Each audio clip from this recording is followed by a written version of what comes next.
Office of Naval Research, 70 years of innovation. It was August 1946, after the Second World War, Congress established the Office of Naval Research, a new military command to plan, foster, and encourage scientific research in recognition of its paramount importance to naval power and national security. It was the beginning of a new era of federal support for science and technology. ONR scientists and engineers identified and sponsored the best researchers and laboratories to address challenges facing the Navy and Marine Corps, and established new partnerships with other military commands, industry, and academia. These collaborative partnerships often resulted in the discovery of game-changing technologies that benefited our warfighters and the world at large. In the 1950s, ONR made pioneering advances in satellite technology with Project Vanguard, which provided dramatic advances in rocket propulsion, satellite design, telemetry, and tracking. It also sponsored early development of the GPS satellite system. Today, satellite science is advanced through the Tactical Microsatellite Program, which provides small, inexpensive launch-on-demand satellites capable of a wide array of missions. ONR turned science fiction into science fact. In the 1960s, ONR developed Shaky the Robot, the first mobile robot that could plan and execute simple tasks. ONR's work in cutting-edge robotics continues today, including the recent debut of Safer, the shipboard autonomous firefighting robot, designed to respond to gestures and commands, and choose from a variety of fire suppression technologies. The Navy's first autonomous unmanned vehicle was sponsored by the Office of Naval Research in 1957. Known as SPIRV, Self-Propelled Underwater Research Vehicle, it could reach speeds of 5 knots for several hours. Today, ONR continues to lead the way in autonomous vehicles, including the Large Displacement Unmanned Undersea Vehicle, low-cost unmanned aerial vehicles, autonomous swarm boats, and the Sea Hunter, a totally robotic transoceanic capable ship. Since the 1950s, the Office of Naval Research has supported game-changing weapons technology, from developing the Sidewinder heat-seeking missile carried by fighter aircraft to today's laser weapons and the electromagnetic railgun, a revolutionary weapon that uses an electrical charge to fire projectiles at far greater distances than conventional guns, without the need for propellants or explosives. ONR's legacy of 70 years of innovation has helped create the Navy and Marine Corps of today, and is working on the Navy and Marine Corps of tomorrow, and will continue to ensure that America's warfighters have the technical edge in any environment against any adversary, both now and in the future.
putting the last piece of primary structure on the aircraft carrier Gerald R. Ford CVN 78. And it's been about 3.5 years since we laid the keel. It's been a lot of hard work by a lot of shipbuilders.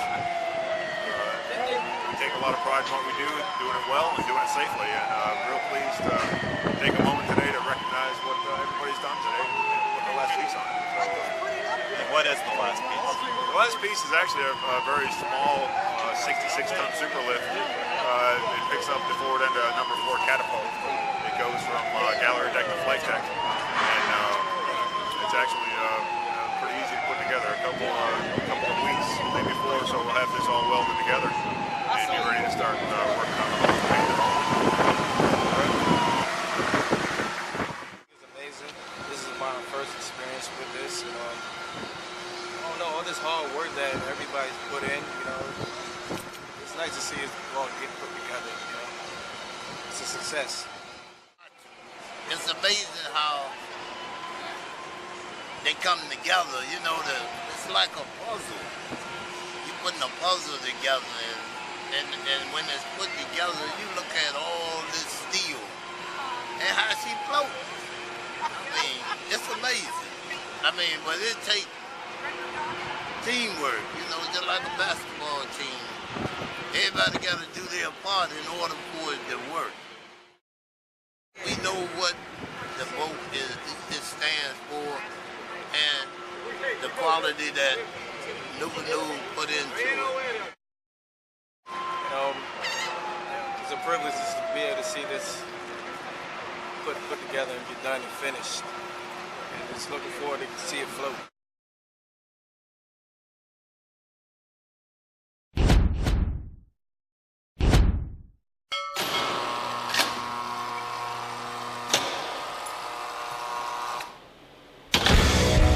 Walking through the first door coming back here, it was just scary, Orange is the New Black just came out when I started this, so everyone's like, oh my gosh, brig duty, I was so nervous to stand that first watch, even though I was under instruction. Sitting down and standing that watch in front of those prisoners was very scary at first. Well, as a brig duty officer, I'm leading my entire section. I get here about 4 a.m. I go to my locker, I put on my uniform, and get ready for the day. I'm the fire warden, the evidence custodian. I'm the sexual assault victim advocate for the command. Basically, I was brig duty officer for one section, which is usually anywhere from 7 to 12 people. And then as operations chief, I put the watch bill together for the entire security section. Control, Victor 11, are all conditions? I won Professional of the Year for the ACA, American Correctional Association. I'm still in shock, actually. It's a really big deal in the corrections world. Control, all conditions normal. You have to come in here with an attitude that's going to make you look strong and make it so that people aren't going to walk all over you when you're back there. Because if you're pinpointed as weak, then you're going to be treated like you're weak. And you don't want to do that in the corrections field. You have to be the one who's leading, not just the staff, but the prisoners. I'm constantly learning. Every day I learn something new.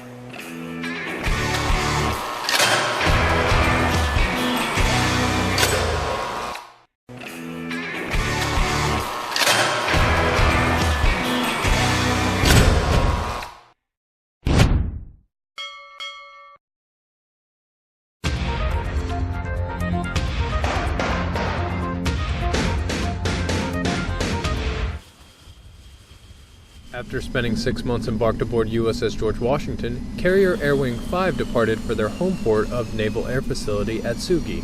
Carrier Air Wing 5 consists of 7 fixed-wing aircraft squadrons and 1 rotary wing squadron. Our squadron has done outstanding the last 6 months.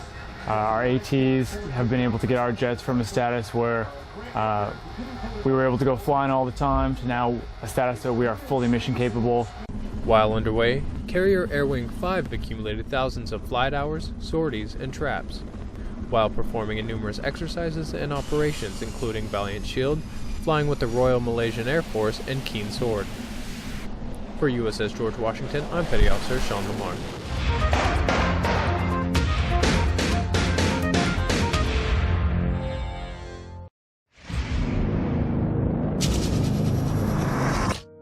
This is the deployable ship integration multi-touch system, and it is a deployable version of the ship integration multi-touch system, which is a lab-based digital Ouija board for processing and managing both aircraft and support equipment to support either the Marine Expeditionary Unit Air Combat Element or a carrier air wing. The Ouija board is inside flight deck control. The aircraft handling officer has a physical tabletop that has scale aircraft templates, and that is the way that they have tracked aircraft movement and management on board the flight deck and hangar bay going back to World War II. The digital system provides a means for planning future evolutions, and it can also be used for training, and the system enables the handling officer to create spots, and then he can use that to brief the chain of command and also train his people prior to undergoing a complex evolution. So the technology is fantastic. Essentially it lets us make time-critical decisions efficiently today, so we don't have to do that months from now, over the Ouija board, if you will, on the ship. So the ability to move aircraft, gear, boxes simultaneously with everyone's fingers on the table, so to speak, now will save us plenty of man hours down the road as we execute the mission. This project was conceived as a need to the Tech Solutions Office by the Force Aircraft Handling Officer, who recognized the need for a digital replacement for the physical paper and plastic templates. Here with the system is now, it's all interactive, computerized, it's touchscreen makes it easier. Again, like I said, moving up with the times with technology. Having the Navy grab our back with this technology lets us know that the Navy will be doing what it needs to do as we get ready for workups and deployment. The preparations we make now will lead to success on deployment and make sure that we're ready to execute the mission. Without Tech Solutions, we wouldn't have had the funding to meet the fleet need that was recognized by the Force Aircraft Handling Officer. So nothing would have happened without the funding from Tech Solutions.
Welcome to All Hands Update. I'm Petty Officer Ian Cotter. These are your headlines from around the fleet. The George H.W. Bush Carrier Strike Group returned to its home ports November 15th. The strike group completed a 9-month deployment in the U.S. 5th and 6th Fleet areas of operations. During the deployment, sailors worked with joint coalition and allied forces in support of Operation Enduring Freedom and Operation Inherent Resolve. History was made aboard USS Nimitz November 13th. The F-35C Lightning II carrier variant joint strike fighter completed its first carrier-based night flight operations off the coast of San Diego. The night flight was part of development testing for the aircraft. 2 test F-35C aircraft have completed 28 flights for a combined 34.5 flight hours. The F-35C's successful night flight represents a step forward in the development of the Navy's next-generation fighter.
that, sir.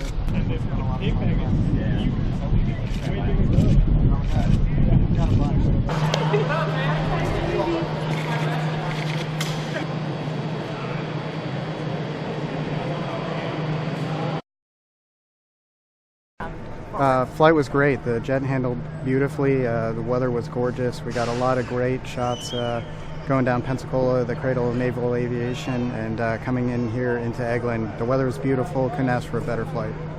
The F-35 offers the Navy that fifth-generation strike fighter that we desperately need to integrate into the carrier strike group. So it'll give us that day one capability and really just bring us to the next level with the Marines and the Air Force as well. The excitement's great. The sailors here at VFA 101 have been really excited about getting the airplane. They've been working really hard to make sure that we get a great product here, and they did a great job bringing it in today. We're really excited to work with our sister services, the Marines and the Air Force. It's great to be here integrated with them because we all can learn from each other and succeed. The ground-based training, we've got our second class going through now of pilots that are going through the Air Force syllabus, and then they'll move into flying the airplane, so the Air Force is helping train our pilots. And then the maintenance training syllabus, actually getting the airplane here is a huge step for us because it gets us an opportunity to actually get some hands-on maintenance training for our troops working on the airplane. We are very excited to get the final piece of the puzzle today, to get our first F-35C. It enables us to start full-rate production of the training of all three services and our coalition partners around the world. The training experience has been second to none. It's been absolutely phenomenal. The first time that I jumped in the airplane, I was ready to go fly. There was nothing that the airplane could throw at me that I wasn't ready for, and that's a tribute to the training system. The F-35 is a fifth-generation fighter. It's the first fifth-generation fighter for international export, so it allows us to train very closely with our three services, our coalition partners around the world, and we're going to train like we fight, and we're not going to fight alone. This aircraft has an immense capability in terms of what it can perceive, both in all the different RF spectrums and IR spectrums, and it's going to be able to populate that through a network-centric manner and share that to all other platforms, not just airborne, but also our Aegis cruisers. Basically put that in the battle net, and it's going to enhance all the capabilities within the Naval Carrier Battle Group to help us complete the go.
Flight quarter stations. Where no covers top side, there are no articles over the side. stand clear of all weather decks. Forward on trash on station. The mission right now is to integrate the Marines and the Navy together as a coordinated team to get ready for this upcoming deployment.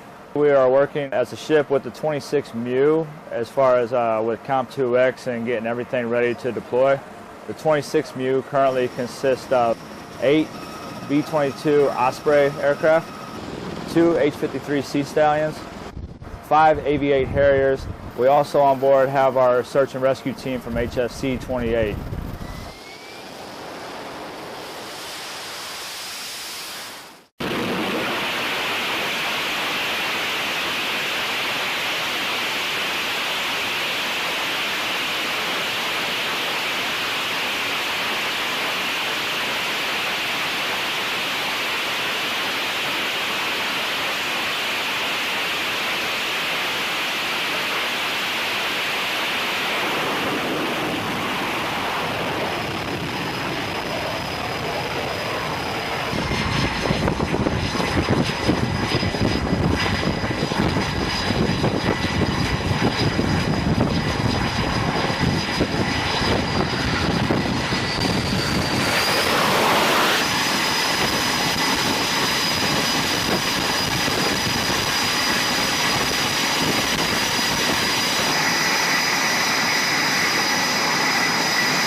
The Professional Apprenticeship Career Track, or PACT program, provides unique career opportunities for undesignated sailors through on-the-job training. The PACT program helps these sailors find the rating that suits them best. PACT enables them to learn about different Navy jobs without getting stuck with a job they may not be suited to perform. Feedback from the fleet has paid off, and some changes have been made to improve this program. The 12-month minimum time on board requirement was reinstated to ensure all sailors have an eval and quality on-the-job training before transferring. PACT sailors will continue to use Career Waypoints, or Seaway, to request their designations. Sailors are encouraged to find a mentor and take advantage of Command Career Development Boards. To learn more about PACT and to hear an UNDEZ success story, visit ah.mil.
Strike Fighter Squadron 101 received the Navy's first F-35 Charlie Lightning II carrier variant aircraft June 22nd. The F-35 Charlie will enhance the flexibility and strike capabilities of carrier air wings and will complement the capabilities of the FA-18 EF Super Hornet, which currently serves as the Navy's premier strike fighter. The F-35 offers the Navy that fifth-generation strike fighter that we desperately need to integrate into the carrier strike group. So it'll give us that day one capability and really just bring us to the next level with the Marines and the Air Force as well. F-35C has advanced technology that gives the pilot real-time access to battlespace information. Data collected by F-35 sensors can be immediately shared with commanders at sea, in the air, or on the ground, providing an instant view of ongoing operations. From Defense Media Activity, I'm Petty Officer Shannon Burns.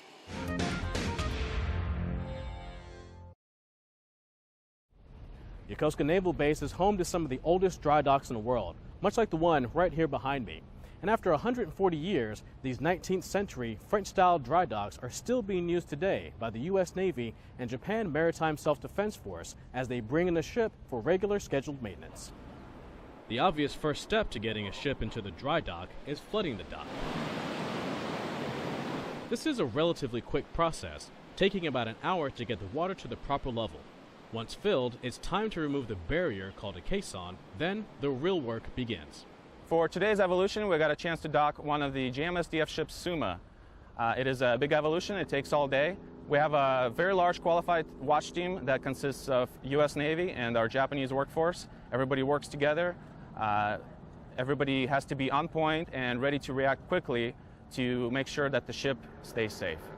But before they can bring in the ship, divers have to make a very crucial check. To make sure that the sill where the gate to the dry dock rests is free and clear of debris. That way it can actually form proper seal and they can pump all the water out without more water rushing in. Now with the help of pusher boats, shipboard crew, and plenty of line handlers, it's time to move the ship into position. One of the most important and the most difficult parts of the evolution is the actual transit into the dock, because everything happens very quickly, there's very little room for error, and there are many moving parts. With the ship in the dock and the caisson back in place, they now have to drain the water, which can be a bit of a waiting game. Luckily, we can speed ahead and join the divers again for one final check before clearing out all the water. We made sure that the middle of the keel was in line with the front and last blocks in the row, and we just made sure that there was no hull appendages floating over the blocks that were going to get crushed when the ship sits on them. I want to credit the success of today's evolution to the teamwork and dedication of the U.S. Navy watch team and the Japanese workforce. Because of them, today's event was on time and safe. Japanese ship Suma is now ready for her maintenance period in Yokosuka's dry dock number 2. Petty Officer Brian M. Brooks, Yokosuka Naval Base, Japan.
Audio.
Sailors glimpsed the shores of Japan for the first time in months as USS Ronald Reagan returned to Yokosuka.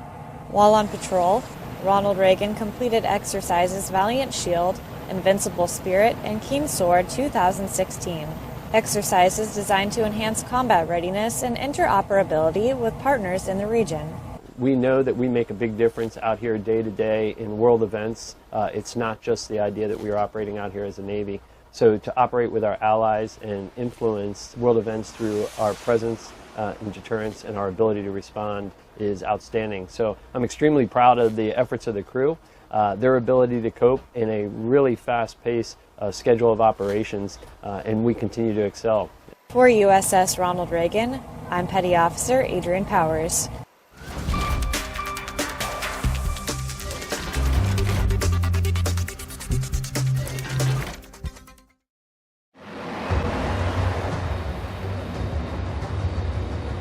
Sir, you're clear for Operation 72. Captain copies. Officer deck, secure from flight quarters. You're clear to maneuver the ship. On jet full, indicate 100 RPM. Hard right rudder. Hard right rudder, aye, sir. Here we go again, Chang. He always gets this way this time of year. Captain!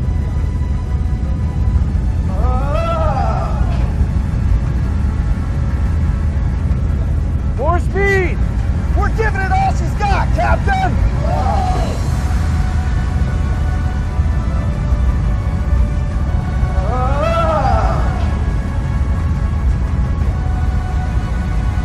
Almost there. Almost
could get in there. Oh, we can't?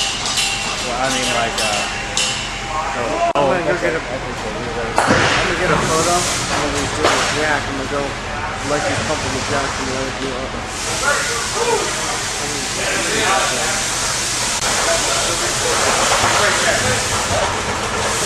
The elevator crew and the reach boat operator get up here. Yeah, I can drive the reach boat. What if the containers come back here and park them? They asked us to get out here. Give me some light.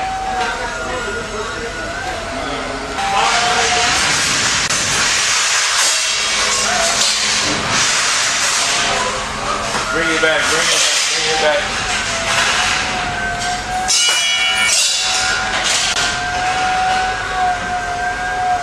Yeah, look at that way.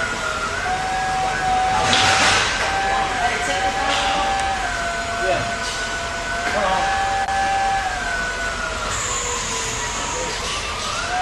Come forward, come towards me, G. Alright. Slow it down.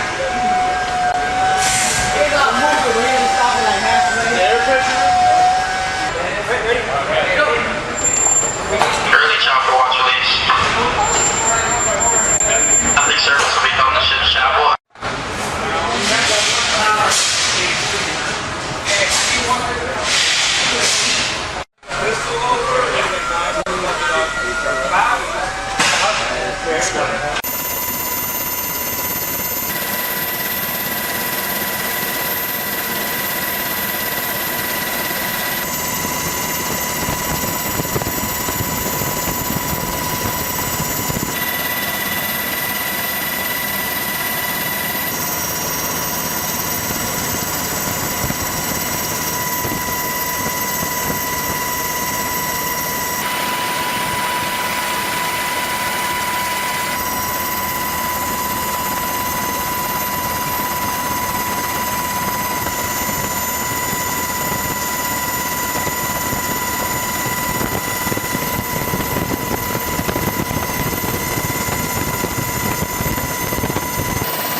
Homeported in Norfolk, Virginia, the Enterprise is the only ship of its class and the 8th ship in the U.S. Navy with its name. When the Enterprise was being built, that's when I first came to the shipyard.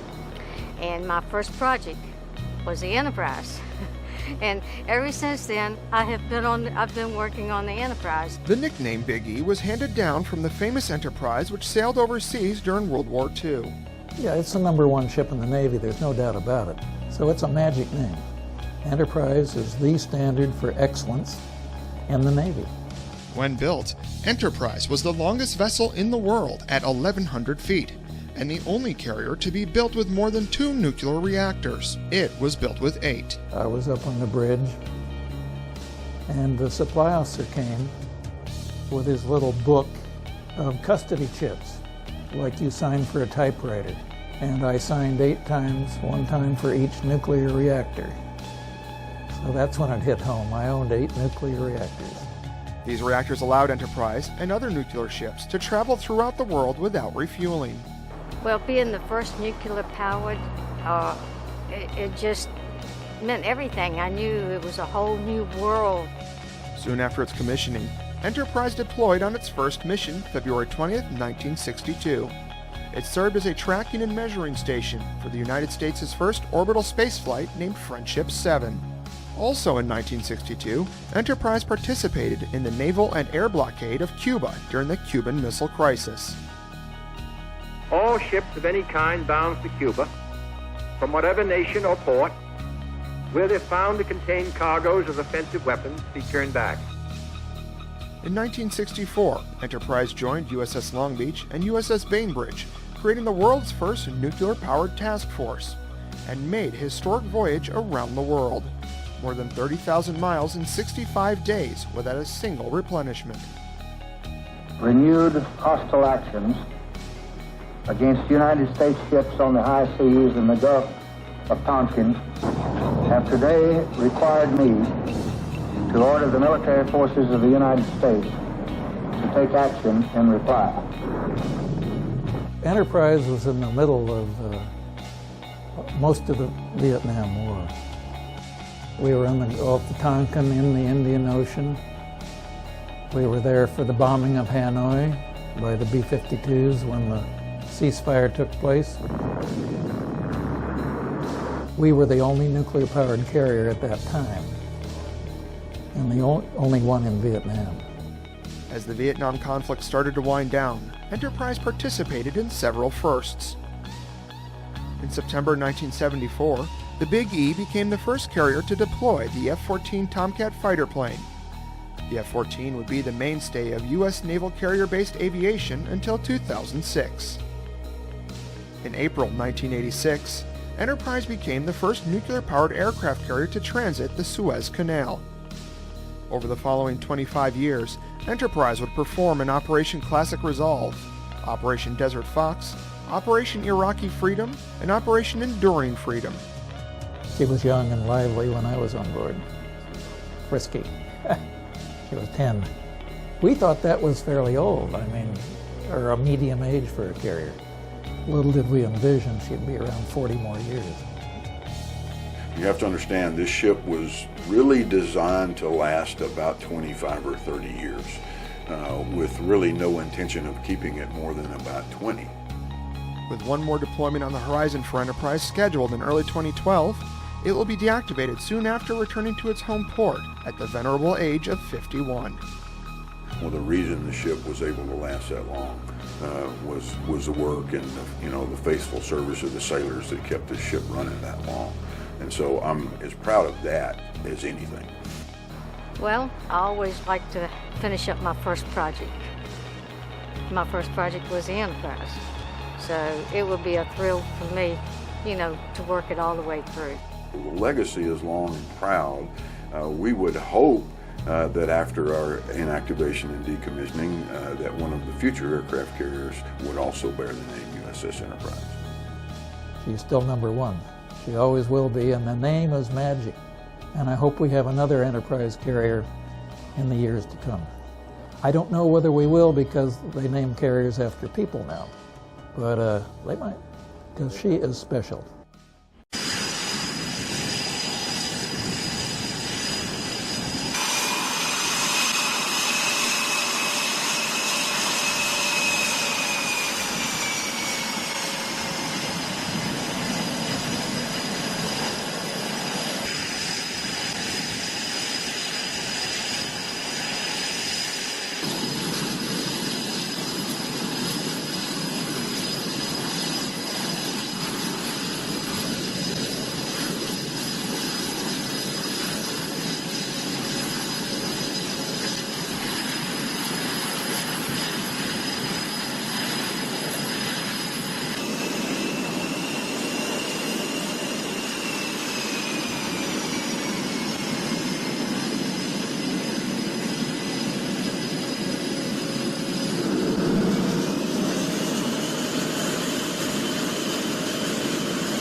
so. Underway. Shift colors. Oh, that was really loud. So it's kind of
Starboard engine, back one. Going with a green uniform that you wear, they can't tell what's on Swaziland or slow bread or whatever. That looks now when I was listening.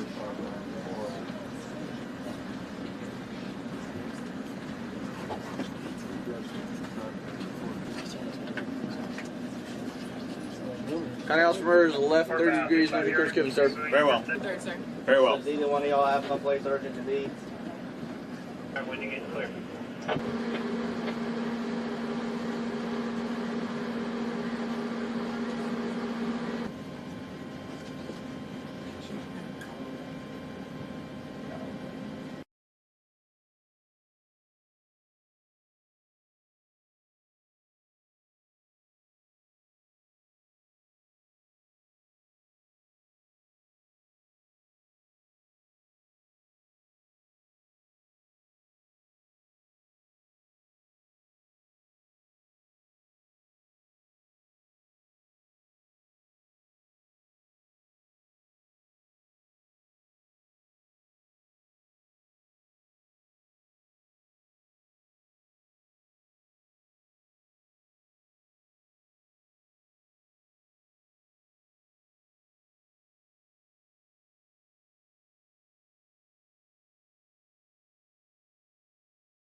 The alarm goes off, and USS Ronald Reagan sailors rush to their battle station. General Quarters Drills, or GQs, teach the sailors how to respond in disaster situations like fire and flooding. During this GQ, a repair locker had a surprise fire team member. I've probably watched about 60 to 80 GQs somewhere in there the last year. It's the first time I got to join a fire team, host team, and kind of be right in the thick of it. I'm not sure they recognized me at first, but then they took pretty good care of me. With all the smoke and being the first guy on the nozzle, those guys trusted me to go in there, and then I knew they had my back. I could feel them behind me, pushing me in. It was pretty motivating. These guys are awesome. They did good work. They took care of me. Next time I'm joining them when they go down to the pump room, so they're going to have to keep an eye out for me. For USS Ronald Reagan, I'm Petty Officer Chris Gordon.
They can't get it in there, so we can take the whole thing back.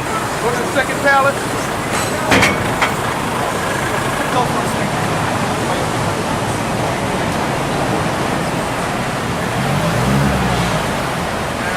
Down.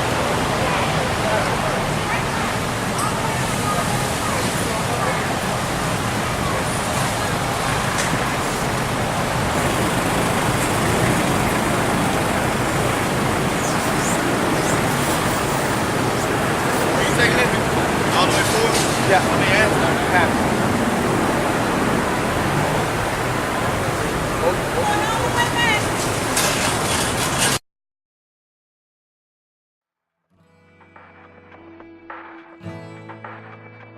My job as a director is mainly taking on full responsibility of a multi-million-dollar aircraft and moving it safely without having any mishaps of any sort, any crunches or anything like that. It's really rewarding because at the end of the day you get to see the missions that you actually get to do, and to know that you had a part in operations that not a lot of people get an opportunity to do. You contribute more than you even think. So it's really rewarding to see that, you know, your hard work actually pays off.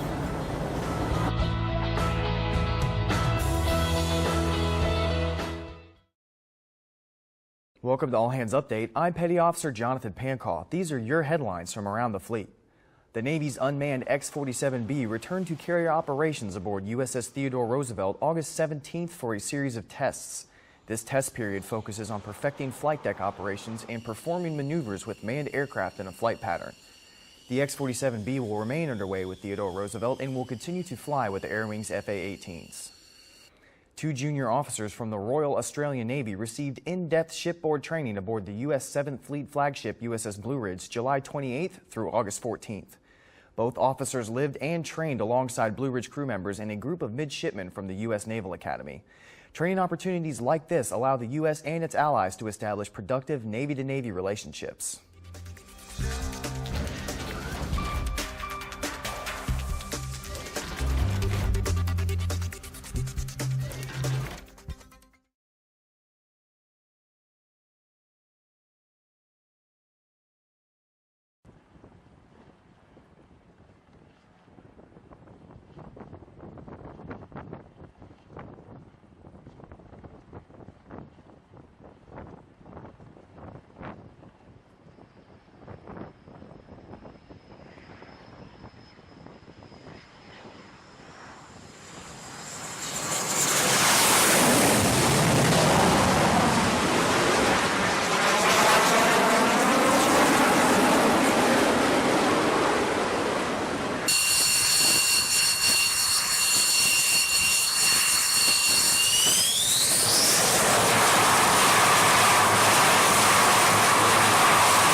The Secretary of the Navy had a surprise for the fleet at the inactivation ceremony of USS Enterprise December 1st.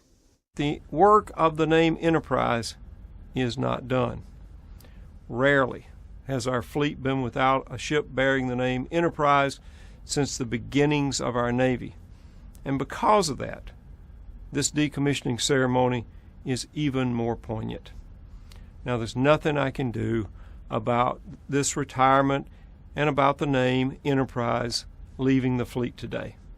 But there is something I can do to keep the name in the fleet. So I'm happy to announce the next nuclear aircraft carrier, CVN-80, will be named USS Enterprise.